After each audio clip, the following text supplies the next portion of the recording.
Radio. Les Français parlent au français. Les carottes sont cuites. Les carottes sont cuites. Sud Radio Berkov dans tous ses états. Et pendant ce temps-là, pendant le temps des polémiques, des injures, des explications, du matin au soir et du soir au matin, en attendant les urnes, eh bien, il se passe quand même beaucoup de choses dans le monde. Il ne faut pas l'oublier, parce que, enfin, vous le savez, on n'a pas besoin d'expliquer pourquoi nous sommes tous liés. Et qu'est-ce qui se passe, notamment la formidable réception qu'a offerte par Kim Jong-un, le leader maximo de Corée du Nord, à Vladimir Poutine, qui est maintenant au Vietnam. Pendant ce temps, d'ailleurs, à la Maison-Blanche, Kamala Harris, la vice-présidente, recevait Queer Isle, où on fêtait les progrès de la communauté LGBT dans une cérémonie tout à fait bariolée et diversifiée. François Costantini, bonjour. Bonjour, M. Berkov. Bonjour. Heureux de vous avoir. Vous êtes docteur en sciences politiques à l'université Paris 1 Panthéon-Sorbonne et vous êtes auteur, je rappelle, de ce livre, Les relations internationales en fiche, aux éditions Ellipse. Il y a de quoi parler justement des relations internationales. C'est intéressant de voir le contraste, même si c'est entre les images que nous avons ici, entre les manifestations, certaines émeutes, des déclarations, alors à tout va, et puis Vladimir Poutine reçu par Kim Jong-un et puis par les leaders vietnamiens en grande pompe, les LGBT aussi, là, effectivement, c'est le même jour, hein, sinon on n'aurait pas à parler, mais quand même reçu en grande pompe également à la Maison-Blanche par la vice-présidente. Et au fond, pendant que nous allons aller en principe ou pas aux urnes dimanche prochain et dimanche d'après, François Costantini, au fond, est-ce que vraiment, vous savez, ce bouleversement dont tout le monde parle avec les BRICS, avec les plaques tectoniques qui bougent, etc., etc., est-ce que ce qu'on a vu hier, à la fois à Pyongyang, quelque part, et à la Maison-Blanche, est-ce que ça éclaircit ou ça obscurcit ce qui est la situation? Ah bien, il y a une chose qui est sûre, c'est que surtout ça fracture. Ouais. C'est-à-dire que le monde est littéralement fracturé en deux. Et justement, vous avez avec raison juxtaposé cette grande fête LGBT à la Maison-Blanche, c'est-à-dire cette espèce de nouvelle religion civique américaine qui est en pleine importation avec le succès qu'on connaît en Europe, Ouais. et également la réception de Vladimir Poutine à Pyongyang et son voyage au Vietnam. Moi, il y a trois faits, en effet, qui m'interpellent. Mm-hmm. Et ici, je ne veux pas en profiter. Vladimir Poutine, dans son discours d'octobre 2022, pour justifier ses buts de guerre, énonce, je cite, « Au final, ce que je ne veux pas, c'est que sur les passeports russes, il est marqué parent et parent 2 au lieu de père et mère. » Ouais. Recep Tayyip Erdogan, l'an dernier, à peine réélu président de la Turquie, Oui. a affirmé, je cite, « La différence qu'il y a entre les autres partis et nous, c'est que chez nous, les LGBT ne seront jamais admis. » Ouais. Enfin, plus emblématique, le camarade Mélenchon, qui est allé au Sénégal récemment, pensant être ovationné, a parlé notamment du mariage pour tous, du mariage homosexuel en France, a été hué et a dû interrompre son discours à l'université de Dakar. Donc l'Afrique, la Russie, la Turquie, et je ne parle même pas de la Chine, par rapport à l'Occident, sont en train de se fracturer, notamment sur des valeurs sociétales qui font qu'on a un monde coupé en deux. Alors, à tort ou à raison, ça, je ne suis pas là pour le juger, mais il faut se mettre à la place. Ouais. Comme vous savez, l'ancien ambassadeur Maurice Gourdeau-Montagne, les autres ne pensent pas comme nous. Il faut savoir ce que pensent les autres. Et ce monde, en effet, se fracture autour des valeurs sociétales, à partir notamment de civilisations plutôt différentes, ou plutôt, je parlais moi plus tard de civilisation et de décivilisation, et le monde va se fracturer, et les rapports diplomatiques vont prendre également ce tournant de plus en plus, je le pense. Alors c'est très intéressant, effectivement, vous montrer cette ligne de clivage sociétal qui est beaucoup plus important qu'on ne croit. Effectivement, ici on traite ça avec certains avec ricanement, d'autres en disant oui, ben tout ça, le sociétal c'est très bien, mais bon, on sait les ravages que ça commence à faire en Europe, en tout cas le wokisme et autres. Mais c'est une ligne de clivage et vous l'avez tout à fait souligné et à juste titre. Mais il y a aussi le reste, François Costantini. Alors il y a quand même les clivages économiques. Je parle de la dédollarisation, je parle de l'Arabie Saoudite qui vend son pétrole en yuan ou en roupie ou en rouble, etc. Est-ce que ça, aujourd'hui, dans la relation internationale, ce côté à la fois dédollarisation, le problème des monnaies, le problème effectivement du BRICS contre G7, est-ce que là aussi on avance de façon assez spectaculaire là-dessus? Il y a un fait, notamment en 2023, qui est intervenu, qui est passé totalement inaperçu aux yeux des économistes.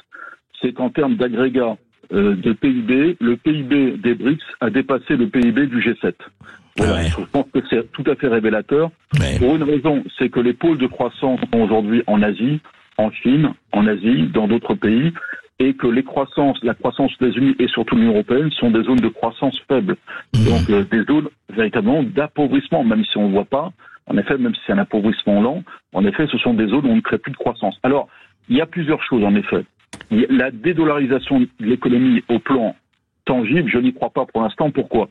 Parce qu'il faudrait une monnaie concurrente au dollar, et on sait que la Chine n'y est pas prête. Il faudrait, en effet, des systèmes d'échange. On a vu notamment, avec le décrochage de la Russie de SWIFT, ça posait le problème, mais il est vrai que la Chine a son propre système, notamment d'échange interbancaire. Oui. Mais et ensuite, il y a des pays qui sont au milieu. Par exemple, vous ne pouvez pas... L'Inde est dans les BRICS, mais sur le plan diplomatique, elle n'est pas alignée sur la Russie et encore moins sur la Chine. Elle a une neutralité et ça a son importance.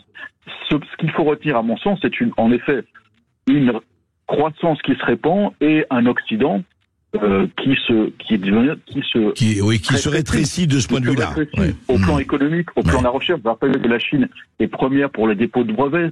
Ouais. Qui avait pu penser qu'un jour les États-Unis auraient été dépassés?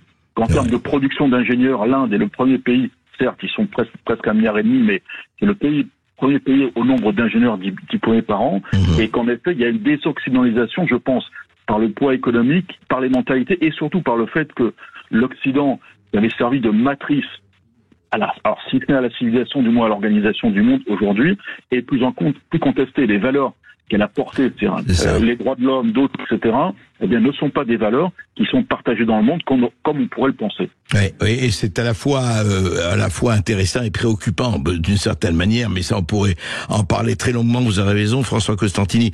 Est-ce que de ce point de vue-là, ça débouche sur quoi? Effectivement, vous avez tout à fait raison. Le dollar va pas être remplacé. D'ailleurs, c'est pas le problème. En tout cas, pas dans l'immédiat. Mais est-ce que ça nous amène, et pour retourner à la France, parce que nous ne sommes pas évoluant sur une planète Mars ou Saturne, est-ce que je voudrais juste revenir peut-être un tout petit peu, mais ce sont aussi les relations internationales. Est-ce que ce qui se passe actuellement en France, au-delà même des échéances électorales, est-ce que nous sommes frappés nous-mêmes de plein fouet là-dedans, puisque étant en Europe, avec tout ce qui se passe entre Russie, Ukraine, Proche-Orient et autres, et parlons pas du Covid, est-ce que nous sommes frappés de plein fouet et de quelle façon ça risque d'évoluer pour nous? La France est toujours un pays qui avait une originalité diplomatique voulue par le général de Gaulle. Oui. Elle est ancrée dans le bloc occidental, certes, mais avec son indépendance, elle voulait parler au monde entier. Oui. Aujourd'hui, en fait, la politique d'Emmanuel Macron, qui en fait ne se décline qu'à partir des choix exclusifs de l'Union européenne. Je rappelle que d'ailleurs Emmanuel Macron soutient ce qu'on appelle le rapport Verhofstadt voté au Parlement européen par ses partisans, qui veut faire passer toute décision en matière diplomatique et stratégique à la majorité qualifiée et à l'unanimité, qui signifie en clair la disparition de l'autonomie diplomatique française. Il a supprimé le Quai d'Orsay, hein. Il a supprimé le Quai d'Orsay. Il a supprimé notamment le corps diplomatique, c'est-à-dire qu'aujourd'hui, des gens qui étaient passés par Sciences Po, par les Langso et par l'ENA, seront recrutés à la tête du client. Voilà, c'est-à-dire que c'est ce qui pour moi est une véritable injure à des gens qui faisaient 30-40 ans dans un corps, et ce corps diplomatique créé par Talleyrand, hein, il y a plus de 2 siècles, que le monde entier nous envie d'ailleurs. Et je pense que la France, en perdant cette voie d'originalité, en parlant monde, aurait pu être, à mon sens, cette espèce d'élément modérateur dans un monde qui se fracture. Voilà, aujourd'hui. La France, aujourd'hui, elle perd, elle est elle-même fracturée. On le voit également, hein, elle est fracturée entre 3 blocs. Hein. Il y a un bloc, en effet, qui est dirigé quand même convenablement par l'extrême gauche, qui est un bloc mondialiste, immigrationniste, qui veut faire disparaître la France. Il y a un bloc central qui veut également la faire disparaître, c'est le macronisme, et c'est la disparition soft fondu dans l'Union européenne et dans la mondialisation. Et puis il y a un bloc, le bloc national, autour du Rassemblement national, d'Éric Ciotti, d'Enquête, du CNI, de la droite. Ce bloc politique qui croit encore à la France, à son avenir, à la souveraineté nationale. Donc la France est elle-même traversée par ces courants mondiaux. On pourrait parler, vous avez cité l'idéologie LGBT, mais c'est vrai, il y a une fracture. Et il y a même une fracture importante, à mon sens, dont on ne parle jamais, et qui est une contradiction de LFI, c'est que la population en France, sûrement la plus opposée à cette idéologie, c'est celle, paradoxalement, qui vote le plus pour la France insoumise, c'est-à-dire la population musulmane, d'après les études qu'on a, ce qui montre également qu'il y a une espèce de malaise français, un petit peu à tous les étages. Et je pense que la France, aujourd'hui, ces élections ressortent en quelque sorte les fractures mondiales culturelles et politiques telles qu'on les connaît. Et ce que vous dites à juste titre, je trouve, François Costantini, c'est que la France aurait pu jouer un rôle à la fois modérateur, à la fois médiateur, mais dans les prises de position qu'elle a eues, que ce soit sur un plan de santé, mais sur un plan Russie-Ukraine ou autre, n'a pas du tout pris peut-être cette voie-là, alors qu'elle aurait pu jouer le trait d'union, en tout cas une tentative de trait d'union. Elle l'a pas fait. Oui, je pense absolument. Elle l'avait pourtant joué. On essaye toujours de trouver une compétence à François Hollande.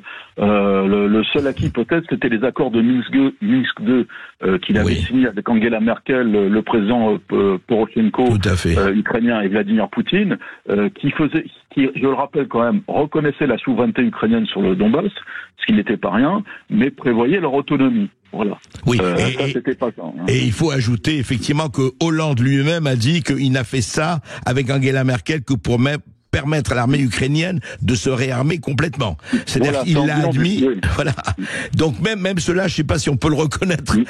Même ça, on l'a appris en effet récemment. Vous faites bien de le souligner.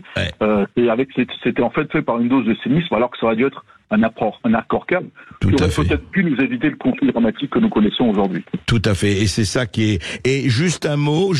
À votre avis, ces tendances que vous avez inventoriées, à votre avis, ça va continuer comme ça? Est-ce que ça peut déboucher, sans faire on fait pas de prophétisme ni de prévision, mais est-ce que ça peut arriver à un stade un peu plus violent et encore des affrontements encore un peu plus forts, tel qu'on voit?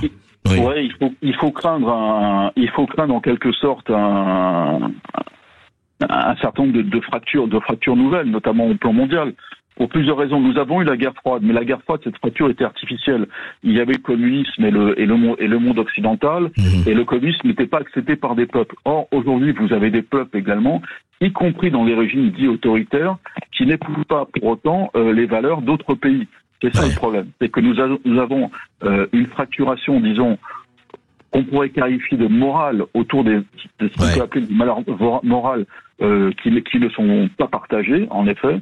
Vous ne pouvez pas parler ce qu'on entend en Occident sur les droits de l'homme, sur le droit à la différence, sur LGBT. Je peux vous dire que ni un Russe, ni un Indien, ni un Africain, l'Africain qu'il soit d'ailleurs chrétien, musulman ou animiste, ni un Chinois, ne l'entend de la même façon. Alors c'est là qu'il faut craindre en effet ces fractures et l'élargissement de ces fractures.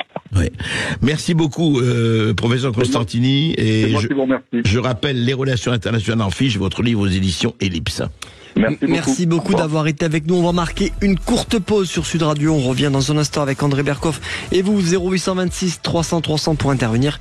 Ce sera les perles, les huées et les bravos. À tout de suite sur Sud Radio. Très bien.